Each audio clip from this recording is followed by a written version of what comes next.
Hey guys, so today I want to talk about Crystal Brilliance, and this feature is not yet implemented in GL, but it has been for several months already now in JP.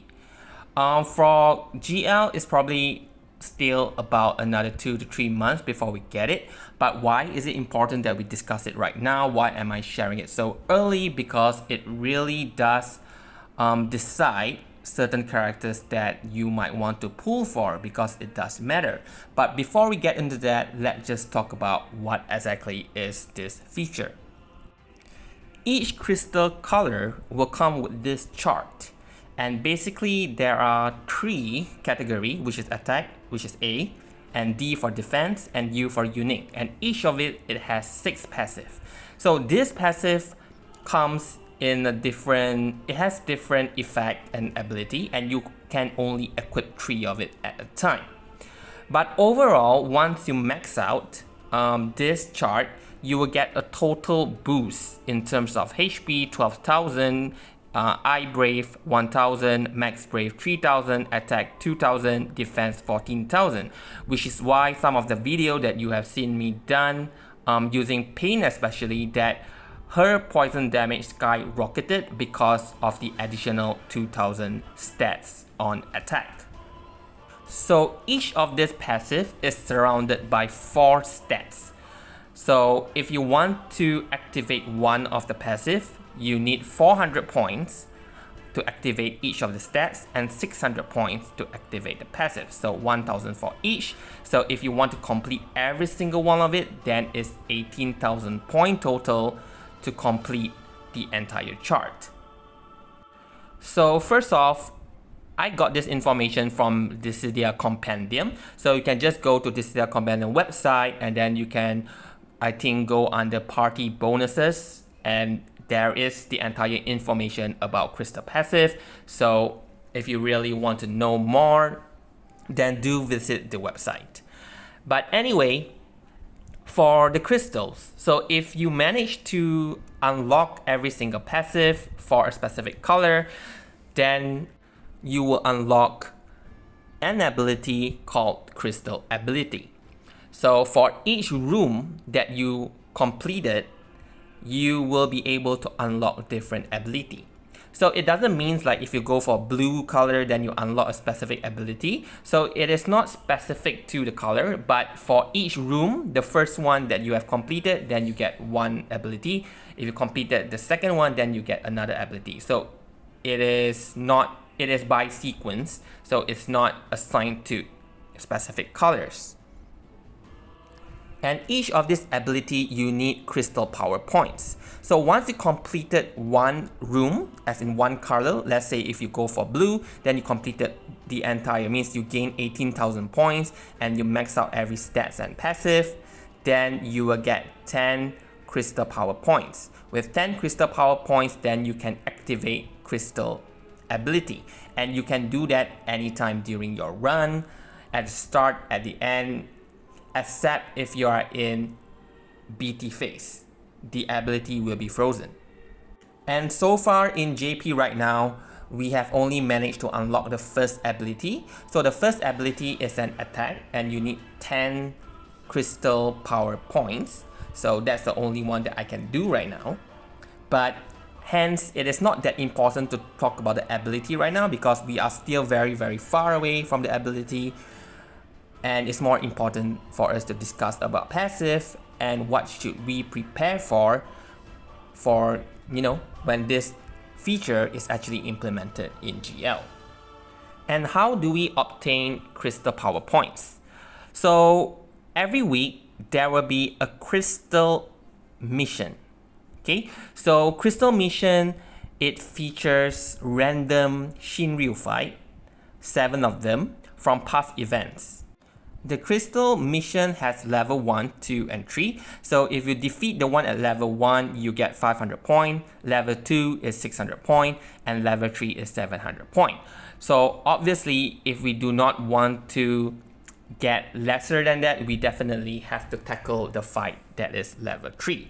So the differences is that at level 3, the enemy will have higher HP, up to 1.5 times more HP. So if you are fighting an enemy, let's say that has 400 million, so with 1.5 times more, they have 600 million. So that is really a huge pool of HP to go through. Hence, it is really important to bring the correct unit and the most updated unit for your runs.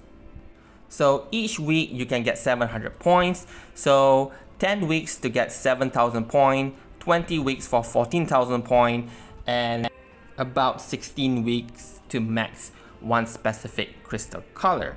But do note in JP, sometimes there are special events, and in Chocobo board, I think every month or something they give us about like 1,000 points here and there. And with the latest inclusion of a new event, we get a huge chunk, about I think 2,000 or 3,000 points. So it does feel really slow at first, but it does pick up now in JP that we are getting more points and we can max out the crystal room faster.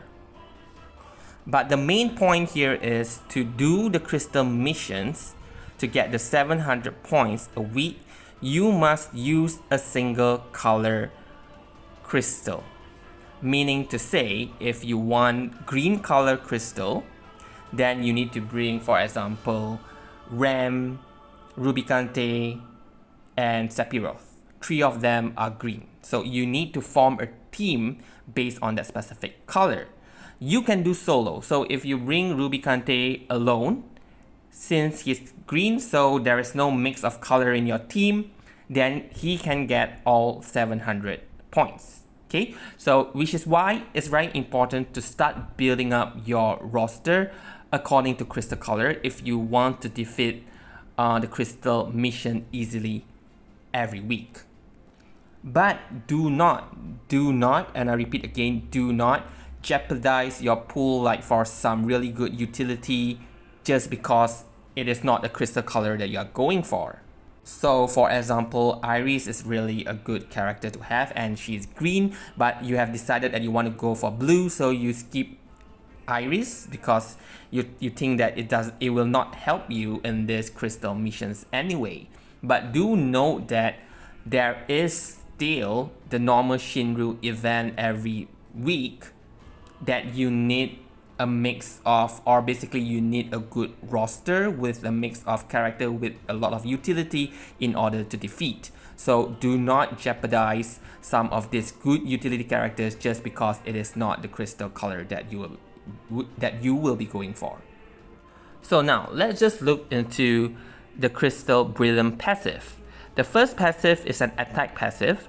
It increased own attack and max brave by 10% for every 5 turns, up to 3 times. So you need to take a total of 15 turns in order to max out the attack and max brave.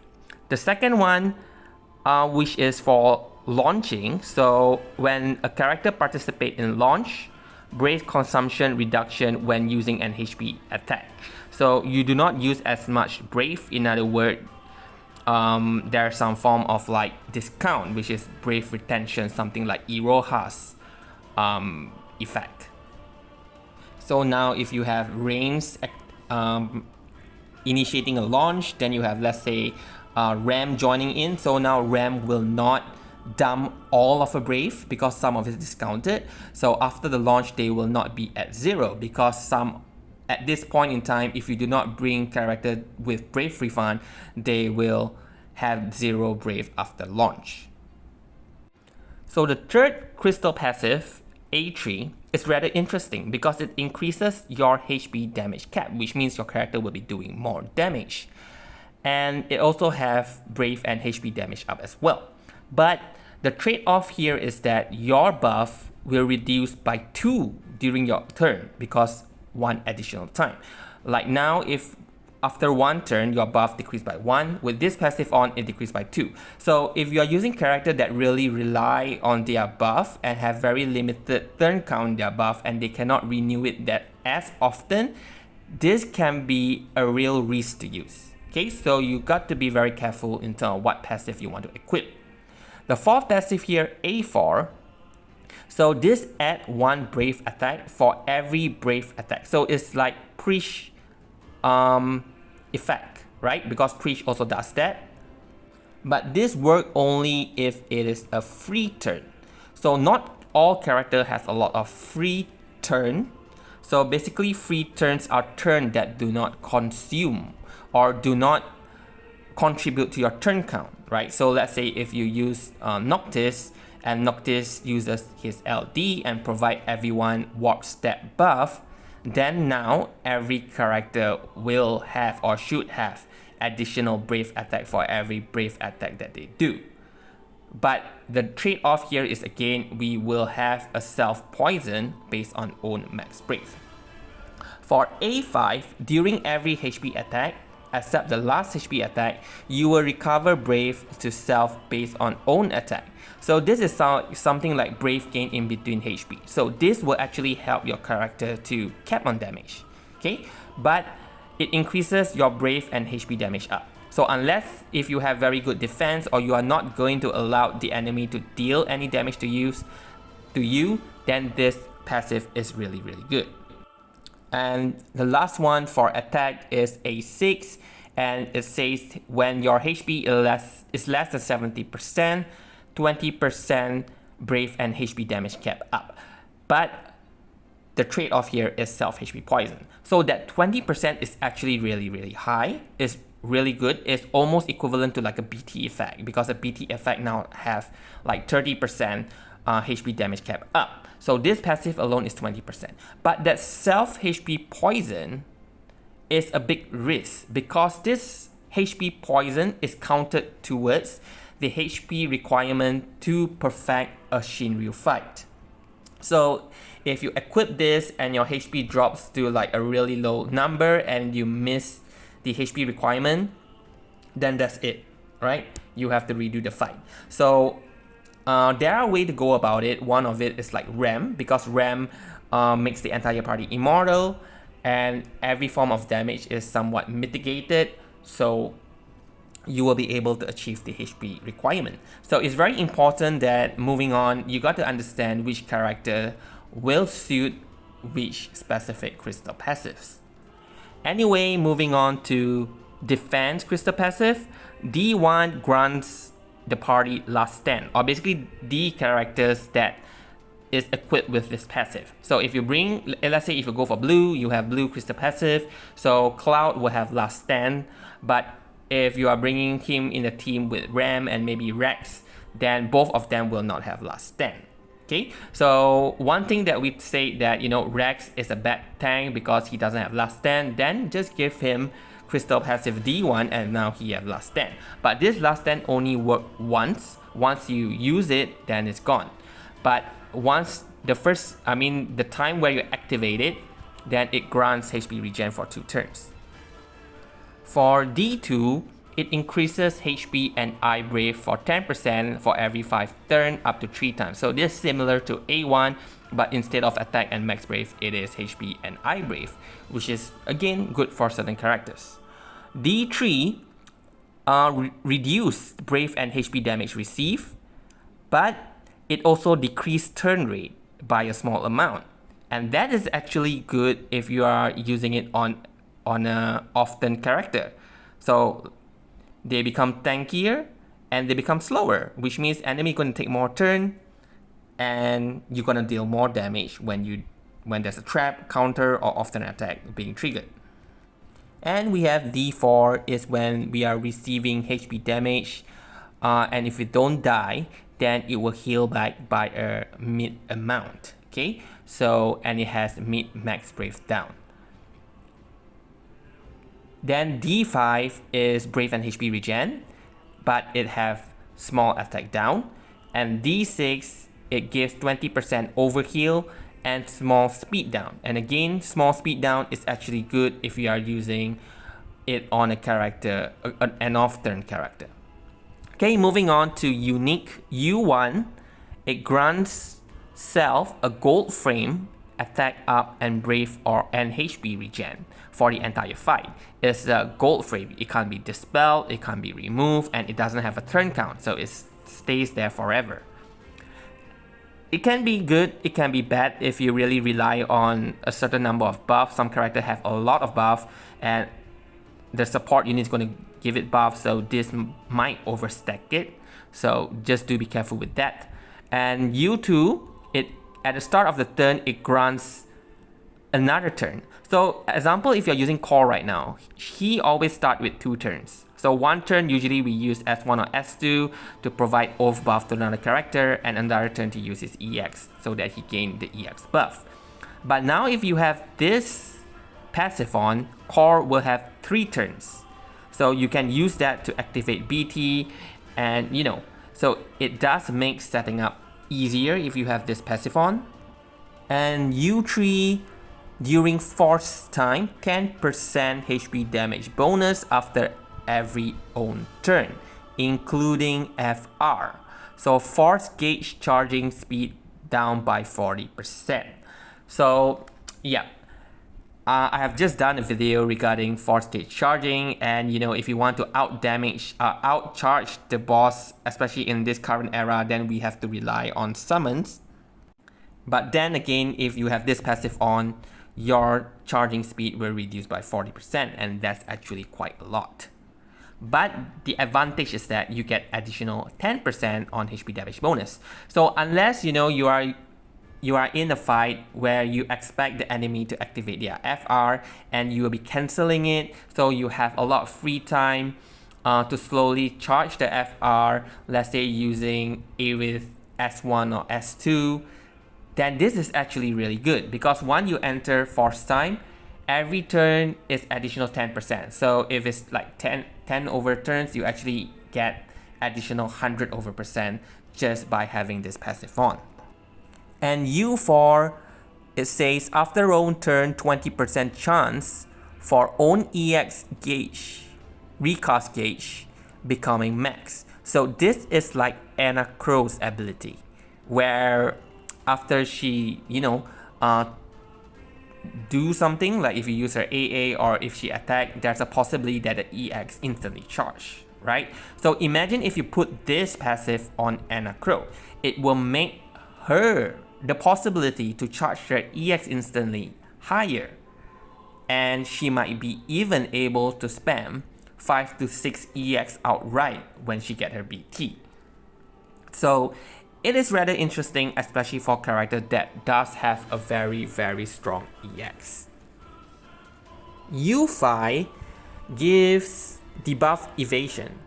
Is it 100%? Honestly, I'm not too sure. I will be testing out all these crystal passives, so I will give you the information later on. We still have like several months before this is implemented, so I do plan to cover each of these crystal passives individually in separate videos. So anyway, for U5, it gives you debuff evasion, but the buff that is granted to self is reduced by 2 action. So there are some buff that gives you, let's say, 6 turn buff, so now it's 4. And there are some that gives 2 turn, and if you deplete it, it should become 0, but at least the game maintain it minimum as 1. Okay, so any buff that has 2 or below turn will naturally be 1 turn. Okay, so this can be troublesome if you really have a lot of buff that is really limited and you want it to last as long as possible. And lastly, for U6, it grants 2 additional LD ability and it stops EX recast gauge.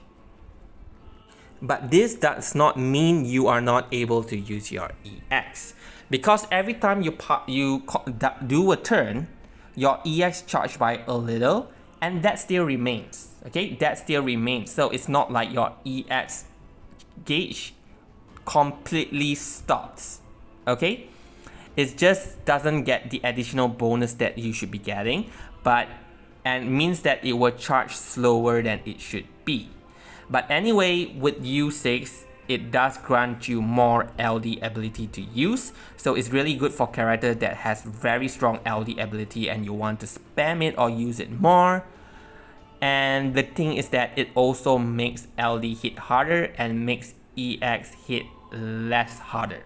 Okay, so these are all the 18 passives that we get And do note that we can only equip 3 passive at a time. And all character have to equip the same passive for that specific crystal color.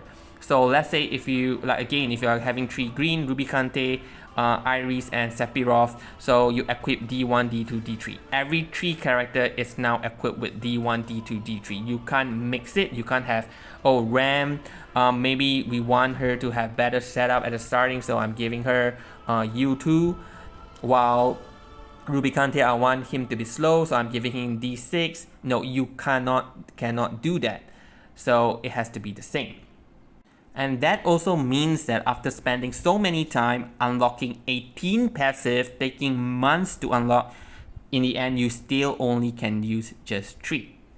So I will come into that point on the next few slides, because in JP I max out blue, but in GL I might mix. So I have a reason for that. But anyway, each of this passive is really specific. Like certain character will take advantage of a certain passive. Like if you're using pain, then the one that increase attack will be very good for her, and the one that reduce attack never ever have it on her, because that will reduce her HP poison damage. And like I mentioned, if you are having character like Core, then U2 will be essential, because he can now easily give all the oath buff while activating his BT and stuff to the entire party just at the start. So for this one, like I say, I will be doing individual video, let's say for crystal passive A1 and what character is good for that, and I will have a clip demonstrating the effect of that specific crystal passive. So do stay tuned, because I'll probably will release it over the course of 3 months. Like first I will do a video on A1, then after that I will do a video on A2, maybe 2 or 3 days apart, and I'll cover all 18 passive before it is launched in GL, before this feature is available in GL. Anyway, a big shout out to Doritos99 for having such a beautiful infographic, very easy to refer to, and it's something that I use very much while playing JP. Okay, so now coming to the next part, as we already know about the crystal passives, now what about the ability? Okay, the first ability here is a 8-hit random target and group split attack. Okay, and it's done 3 times, right? 1 HP dumps, and then you have another 2 HP dumps, so a total of 3 HP dumps. And it has a HP damage limit up, or I mean basically its HP damage limit cap is at 10,098,000. Just assume that it's 10 million, so total it will be doing 30 million split damage. Against a single target is 30, against 2 target is 15. So this does seem like a huge number, but I can tell you that it is not technically necessary. And the disadvantage here is that it consumes 50% of the HP damage bonus. Again, the 50% is actually not a lot, because now it's quite easy to get 80 to 90 or even 100 HP damage bonus a turn, so that 50% is just a part of it. So what I like to do in GL right now, I mean JP right now, is I get up to 999, then I use this crystal ability, then my HP damage bonus go back down to 950, but the next turn when I attack, it goes back up to 999. So it's not to say like it's a really big concern. The second ability is a defense ability. So it grants the crystal ability defense on party for 1 turn. Okay, I'm not too sure if it's my error that it is not written, the description is not there. But if not mistaken, this crystal ability defense, it freezes your party. But at that time, your party can't be killed, can't be damaged, it just mitigates everything, but it freezes your party. So I do believe that the advantage here is that you know that a certain threshold attack is coming, or the next turn is the enemy's turn and you got no way to delay it or cancel it. So your only way to survive is actually use this crystal ability, so that the next turn the enemy will not be able to kill you. and after it has passed that turn, like, you know, a certain recast attack, so the recast attack is gone, so you know that it is not going to harm you anymore. For the third one here, Crystal Ability Special 1, what it does is that this buff, it gives the party a buff that allows them to have instant turn. It's only one ally, not mistaken, because it says selected ally. Instant turn, free ability, and their EX is fully charged and will not deplete. Okay, so to me this is really interesting because you can set up for, like, if you are using some EX nuke at the end of a BT phase, at the end of the force time, you can have this ability and the last 3 ability will be EX, EX, EX, and it's free turn. And yeah, or you can use it like early for a certain setup, so you can use it on a character, then they will have free and instant turn, so you can use that to set up getting into BT, then getting into FR, something like Luna's Freya LD Call. So I do find this one to be really tactical, and probably the only Crystal Pass ability that I really want to obtain as soon as I can. The fourth ability, Crystal Ability Special 2, it revives the party. So this one is kind of like a healing ability. So it revives the party, include obviously the one who is currently dead, and they get 100% of their individual hitbacks HP, which means it fully heals them. Okay, so if you are fighting again in a 6 warrior fight, so if your character dies, it will prompt you to bring out the characters from your back row. But now if you use this ability, it will revive everyone, including those in your back row as well. And then it heals the party HP by 100% of individual max HP and increases party brave by 100% of individual max brave. So it's like a renew ability where your character is now all alive with max HP and max brave. And the fifth ability here is Crystal Ability Defense. And what it does is it nullifies brave damage as well as HP damage when enemies attacking you. But what it does is it reflects it back by 300%. So I do believe, because nobody has actually unlocked this yet, if you receive, let's say, 100,000 damage from the enemy, then you reflect it back and you deal 300% more. So I guess that's maybe 300 to 400,000, I'm not too sure. But basically it reflects back, and it has HP damage down by 50%. Again, I'm not sure if this HP damage down is on the enemy side or on the player side, because if it's on the enemy side, if they're going to deal less HP damage to us, then we are going to reflect back. So I kind of like, then why put 300%? So, you know, so it does feel kind of weird, but unless it is on the enemy side, but that is decreasing our damage done to the enemy. So I'm really not sure. All this is more like a trade-off, because or like most of the ability, they have some form of trade-off. I mean the passives, so maybe this ability has some trade-off as well. So anyway, for the last Crystal Ability Attack 2, is a group damage. Not sure if it's full or split. I think if it say groups and if it doesn't mention split, it should be full damage, based on 20% of individual max HP.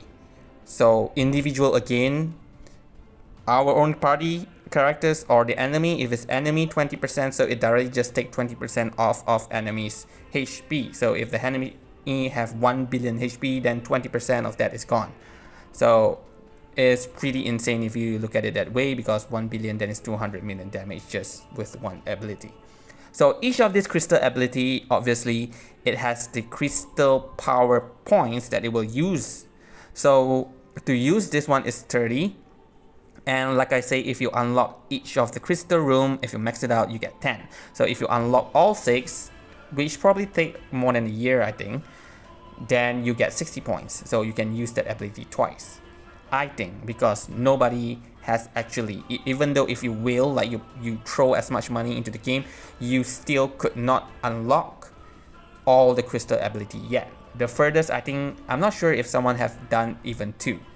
But so far, being free to play in JP side, I've unlocked 1, which is blue, and just started on yellow. So here I wanted to share some personal notes. If you max out one crystal room as fast as possible, then you gain access to the ability. But the thing is that the first ability, it is actually, you know, in JP right now, most of, if you use like proper team composition, you probably overkill in terms of damage, so you don't exactly need that ability. But if you want it, then it's good to have.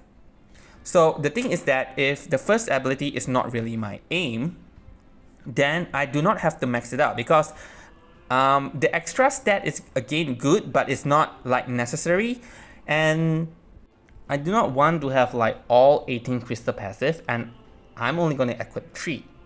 And most of the time in a Shinryu fight, I won't be using 3 same crystal. So let's say if I use Rex and then I have Core with Rex, so maybe I want the U2 crystal passive on Core, so I can easily activate his BT and then put off buff on both unit, but I do not need that for Rex. So in that case, I might want other passive for Rex, like to increase his HP damage limit cap maybe, or something like that. So if I'm going to just focus on one, then I can't be that creative with my team comp. So I rather have like, okay, focusing on 3 crystal color, activating 3 crystal passive for, you know, one specific character, for one specific color, and then the other one for another color, and then with that I can have more variety in team comp. So why did I exactly mention 3 different crystal color? That is because I do want the third crystal ability, because I think out of all the crystal ability, the third one is the one that really caught my attention.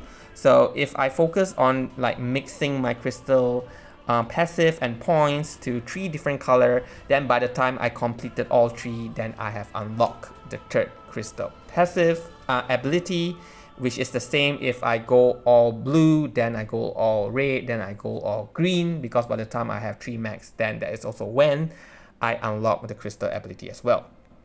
And now, again, this will come 3 months later, 2 or 3 months later, depending on how they are rearranging the schedule for GL. And why do we bother talking about it now? Because usually, you know, in about two weeks before launch or 1 week, that's when I start talking about the new feature. But why am I talking about it now?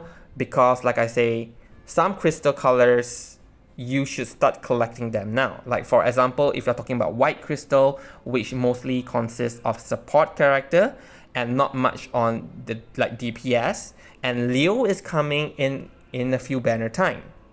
So if you really want to go for white, so do boost the damage output of your white crystal units, and means having Leo is actually pretty crucial, because he is the only character in the white crystal that offers off-turn follow-up attacks. Okay, so it does help you to bring down the high HP pool of crystal mission fight, especially when it is at level 3. And to select on what type of character to pull for, so you do just make sure that for that crystal color that you wanted to go for, your units or basically your roster is kind of like diverse. You have off-turn attackers, you have rush down strategy, you have a charger, right? And you have, most importantly, the utilities.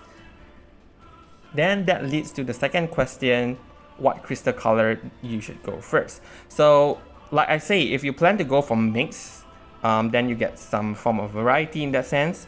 But if you plan to go for one specific color to unlock the crystal ability as soon as possible, that is understandable, and I did that as well. In JP, I went for blue. And does it matter which one you go first? Not really, because the normal Shinryu fight doesn't really demand if you even have crystal passive or the stats from it. As long you know what you're doing, you bring the correct team comp, then you can clear all the Shinryu for the next 6, 7, 8 months.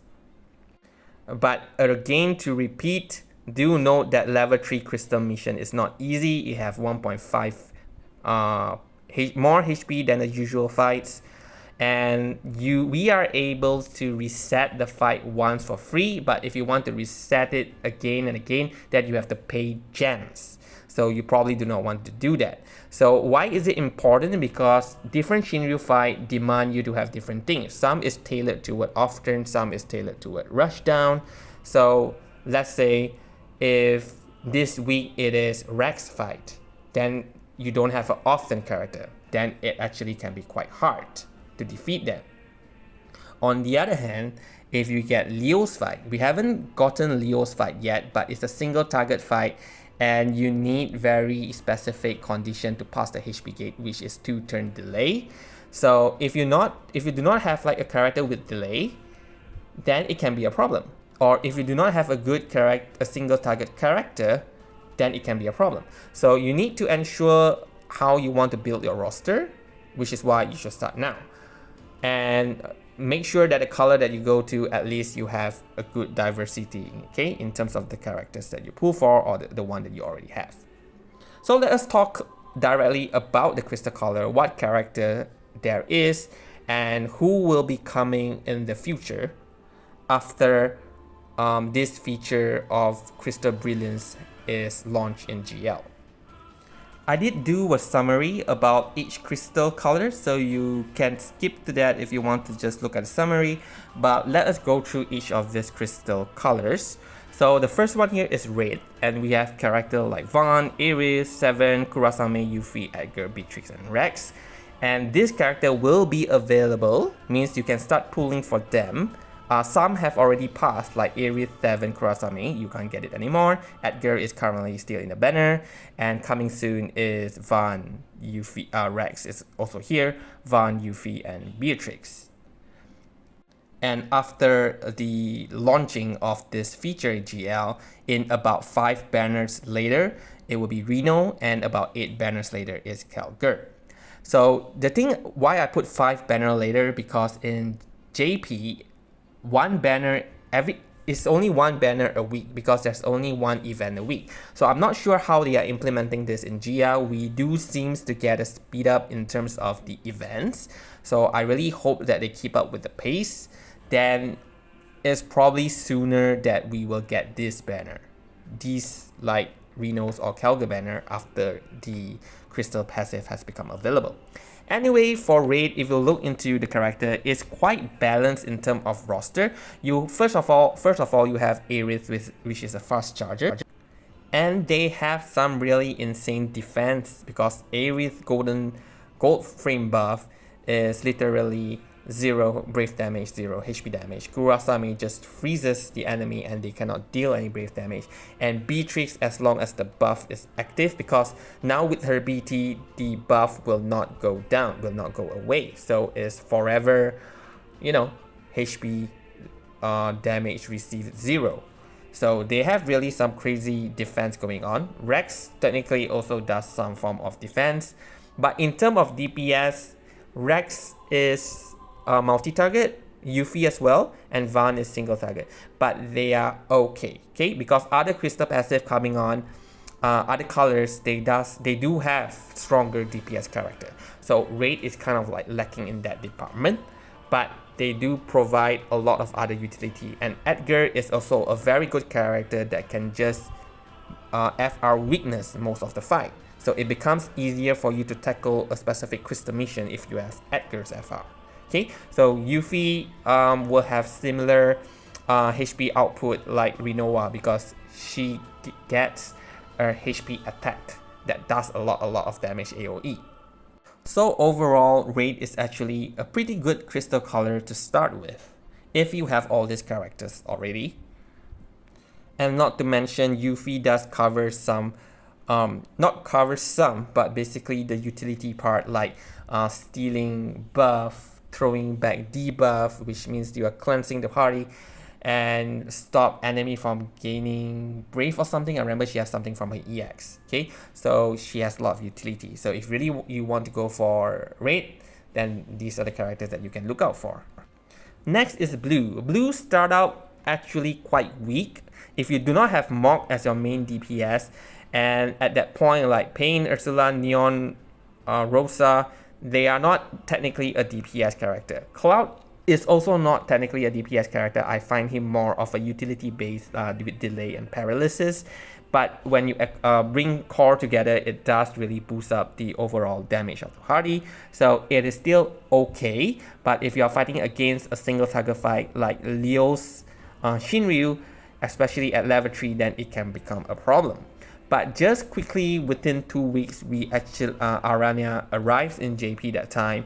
And the reason I went for blue is not because of Aranya, it's because of Cloud. As a faith, I decided to go for blue, even though that time it felt a little bit difficult to clear Crystal mission because of the high HP and whatnot.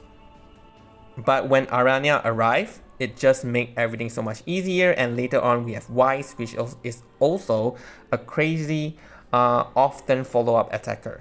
And together with Core, Aranya, they just destroy everything. And Rosa is such a good fast charging, supercharging character with very generic FR. So I use her very often because I go for blue crystal color as the first color. Then Lock is 11 banner later, but 11 banner is really very late into the game. We are entering FE 50 at that point, and once you hit FE 50, this is also when you start getting a new, like you probably can start building up another crystal room. And a lot of character at that point deals a lot of damage. So it doesn't really matter if you have Lock or not to clear crystal missions. Level 3. Green from the start is pretty much one of the best crystal color that you can start off with, because first we have Ruby Kante and he can solo so many fights, and solo does count, it does grant you 700 points. Then we have Iris and Dorgan, which is also an insane combo because every time you reset Brave, then you break them, Dorgan just keep doing the follow-up. That is crazy. And if you want some off-turn team comp, we also have Ace, Garnet, okay, so you can put them with Ruby Kante or Dogen and or whatever, and they will be dealing a lot of damage.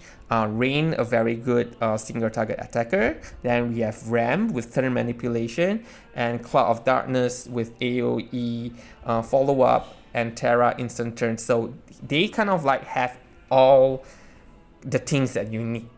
Okay, they have it. But the thing is that after the crystal missions become available in the game, Green doesn't really get a lot of new characters.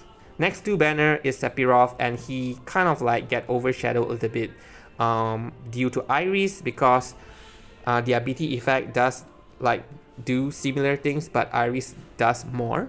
So you don't really, okay, this is my personal opinion, you don't really need Sephiroth at that point, and Struggle is just too late. So Green doesn't really get a lot of update until after FE 50, which again doesn't really matter anymore, because by that time you either max your green crystal room and you move on to another color already.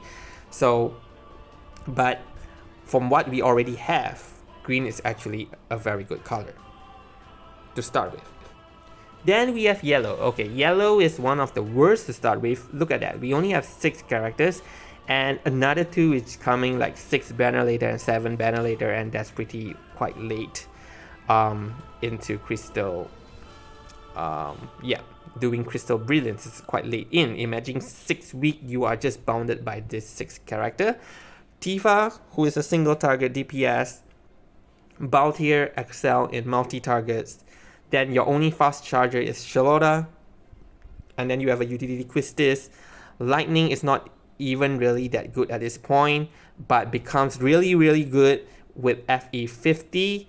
Then Bart is just very underwhelming. So I do believe if you go for Crystal Yellow, it will be really, really difficult to clear Crystal missions. Okay, but I do believe definitely there's someone out there that can prove me wrong. But in JP right now, I have started on yellow, so you can see on the screen there's already some points on it, because yellow does get really better after FE 50. So I choose this as the second color to max out after blue. The 5th one here is white. So one of the problem with white is lacking of a actual DPS, and they are mostly all support. But one thing for sure, they have a lot of gauge charger. Like you have Panello, you have Braska. Later on, you have Deuce. Even Jill herself is a fast charger. And hence, you know, at the start, the only attacker here is actually Jill and Leo as the off-turn attacker, so that, which is why you kind of like should pull for both of them if you really want to go for white as your main crystal color. I do note that Sarah right now is kind of like a DPS, but by that time, like 2 to 3 months later, you will notice that her damage is more of a support unit damage. Like Rosa also does similar damage, and Braskar also does similar damage. So it is a support level damage, meaning that right now in GL, we actually get an upgrade or basically something from the future that her damage is actually equivalent to the support in the future, right? Making her somewhat a DPS now. Then, but do note that right after the launch of this Crystal Brilliance, the next banner is Lena, and actually Lena being a support, but her DPS is actually pretty bonkers as well, as I mentioned in the top DPS, video that I've done. Then we have Queen coming in, then we have Vincent. Vincent felt quite underwhelming, honestly, but I won't talk about it right now. And then we have Anacro, which then makes white a really good crystal color to have. Then Deuce as well, and then Fusoya, but Deuce and Fusoya is actually pretty late. So anyway, white, do note that a lot of character will be featured after the Crystal Brilliance is launched. So they are okay. It's just that you got probably, if you don't have Jill and Leo, you will struggle at the first few weeks until you updated or upgraded the roster for white crystal. And the last one here is black. So black is also pretty crazy because DPS wise, Astos is stupid, right? He is the strongest DPS we have right now. Even in FE 50, he hits so damn hard. And Quina is also broken that he makes everybody cap. But what is lacking for black crystal is a fast charger. So you do not have access to a fast charger. So if you want to go for black, you got to learn how to not rely on a fast charger or supercharger to charge your gauge or your HP damage bonus. So you got to play normally, but do note that Astos and Quina demolishes most of the fight. And if there's any off turn, then get Oren, and Oren Quina also work for off turn, and they also demolish most of the off turn fights. Okay, so black crystal is strong, it's just lack of a fast charger. So that's it for the video. It has been almost 15 minutes. I have another 2 slides covering the summary, but it's basically what I have mentioned, so I will not really talk about it. So do carefully plan, but again and again, I need to remind, do not jeopardize your pulls. Like certain characters, you want to pull them for utility, but it's not the crystal color that you want to go for. Do not skip them. Okay, if they really have a good utility, they really add flavor to your roster, then you must get them. Do not just focus 100% on crystals. Okay, but do have at least the main characters that can cover most of the fight. So with that, thank you very much. You can read up this summary, like I say, but thank you very much for watching this video. I hope this information does help you and will help to decide on your pools. So thank you very much and have a good